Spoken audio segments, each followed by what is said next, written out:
What's up, YouTube?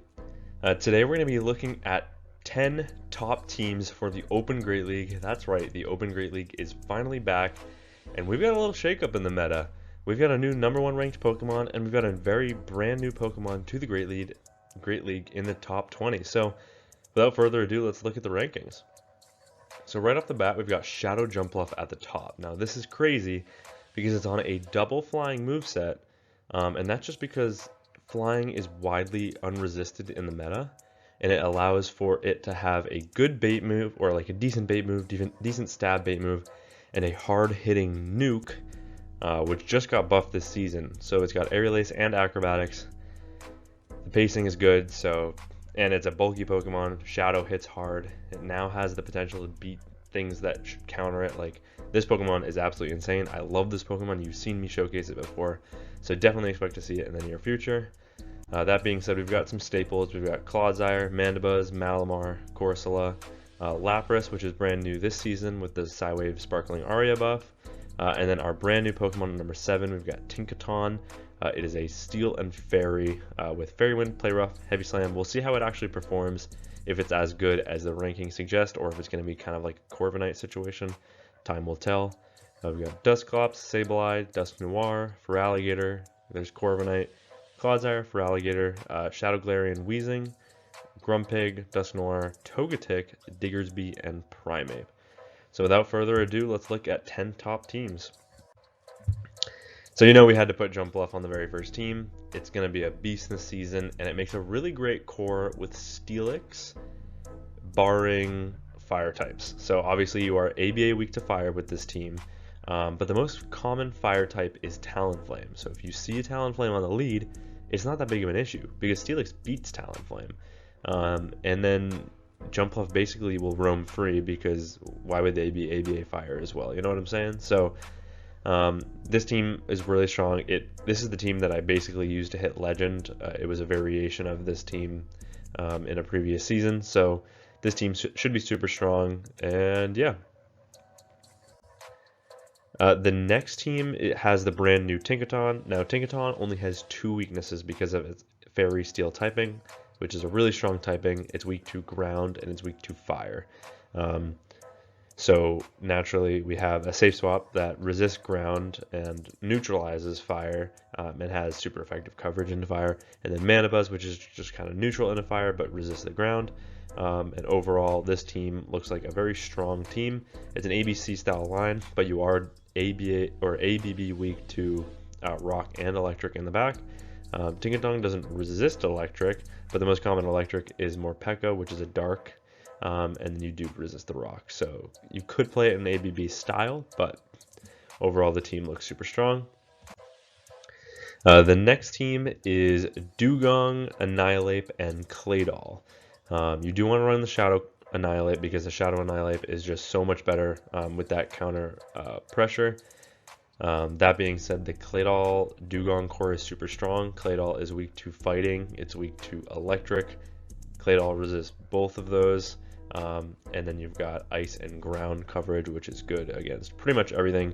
Golisopod can be a huge issue for this team, but believe it or not, I think with Dugong, if you play out that matchup in the 2-shield scenario, meaning like you shield both X-Scissors and hit them with Icy Winds, I believe it's a really close matchup, so keep that information in mind. The next team we're going to look at is basically just a really strong core in the back with a dragon on the lead. So how you want to play this team is you want to stay in with Guzzlord against virtually everything, and you just want to fight for switch, and that way you can align your core how you want in the back. However, both Pokemon in the back are using ground type fast moves, so if you run into something like a Tinkaton, the brand new Pokemon, then you have 2 Pokemon in the back that are good against it. So this team can function in 2 different ways, and I think that's what's going to make this team very strong. The next team is one you've probably seen a million times on several different channels, and it's strong and it's really, really good. And it's the classic line with Talonflame and Morpeko. this will definitely prosper because Talonflame looks really, really strong into both Jumpluff and the brand new Pokemon. So definitely expect to see this team a lot. You could even probably hard counter this team because I would not be surprised if we see this team a lot. The next team we're going to look at is actually the #1 ranked team on PvPoke, at least at the time of recording. I have showcased this team on my channel. It was very strong. You've got 2 Pokemon in the back with only 1 weakness, and that weakness is Fairy. And so you basically safe switch one of the Pokemon in the back, you bait out the Fairy if they have one, you punish it with Clodsire, and then the other one roams free. I would say that Malamar probably functions as a better safe swap in this meta, but both would work just fine. The next team we have is Pangoro, Grumpig, and Swalot. Now, Pangoro is weak to fighting, it's weak to fairy, and obviously it's not great against poisons. So it actually makes a really good core with Swalot because Swalot resists fighting, it resists fairy, and it has super effective mud shots for your poisons. So a very strong core there. And then same with Grumpig. Grumpig makes a great core with the Pangoro as well. It's weak to Ghost. It's weak to Dark. It is weak to Bug as well, but Pangoro is good against both Dark and Ghosts because of its Dark typing. So that core is super strong as well. The next team we're going to take a look at is Credilli, Shadow Galarian, Weezing, and Jellicent. Now, Credilli is weak to Ice, it's weak to Fighting, it's weak to Bug, and it's weak to Steel, all of which are resisted on Jellicent. So that core is really, really great. And then we're using Shadow Galarian, Weezing as a safe swap, which does well into the majority of those types as well. Steel leads could pose a little bit of an issue because you are ABA weak to Steel. That being said, there's not too many Steels in this meta. I mean, you might see the brand new Pokemon. So if you do, all you got to do is flip this team around. You put Jellicent on the lead, Weezing is now your safe swap, and then you have Credilli in the back. And the good thing too is about your safe swap, which is weak to ground, is that both your lead and your back Pokemon are good into ground Pokemon. So really strong team here. Might even take a look at this one on my channel as well. The next team is a little bit funky. We've got Lapras on the lead, Charjabug, and Shadow Gliscor in the back.